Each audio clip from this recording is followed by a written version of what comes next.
आलसी गधे की कहानी।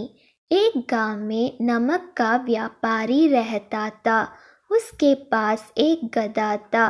व्यापारी रोज अपने गोदाम से दुकान तक नमक ले जाने के लिए गधे का इस्तेमाल किया करता था।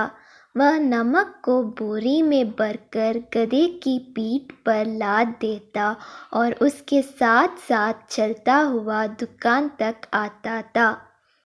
व्यापारी का गधा आलसी प्रवृत्ति का था। काम से बचने के लिए वह नित नए उपाय सोचता रहता था। गोदाम से दुकान तक के रास्ते में एक नदी पड़ती थी, जिस पर एक छोटा पुल बना हुआ है। एक दिन नदी पर बने पुल पर चलते समय अचानक गधे का पैर फिसला और वह नदी में जा गिरा। नदी के पानी से नमक की बोरी भीग गई। जब तक व्यापारी ने गधे को पानी से निकला, तब तक बोरी में भरा बहुत सारे नमक घुल चुका था। गधा जब चलने लगा तो उसे बोरी का भार बहुत कम महसूस हुआ और वह खुश हो गया।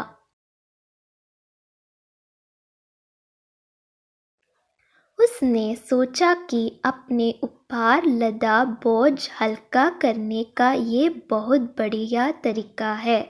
अगले दिन वह जानबूझकर नदी में गिर पड़ा। नमक पानी में घुल जाने से बोरी का वजन फिर कम हो गया। उसके बाद से वह हर रोज़ ऐसा ही करने लगा। रोज रोज गधे की ये हरकत देखकर व्यापारी उसकी चालाकी समझ गया। उसने गधे को सबक सिखाने का फैसला कर लिया और अगले दिन बोरी में नमक के स्थान पर रूही भरकर गधे की पीठ पर लाद दिया। रूही हल्की थी।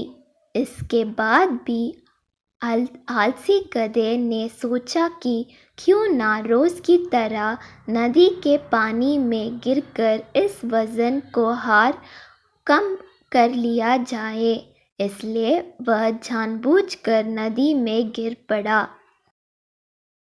लेकिन इस बार बोरी में नमक नहीं बल्कि रूही थी। पानी में भीग कर रूही का वजन कई गुना बढ़ गया। गधा जब उठकर चलने को हुआ तो इतनी भारी बोझ से उसका बुरा हाल हो गया। उस दिन के बाद से उसने कभी आलस न करने का निर्णय किया। सीख: आलस का फल कभी ना कभी मिल ही जाता है। एक ही उपाय हर बार कारगर सिद्ध नहीं होता।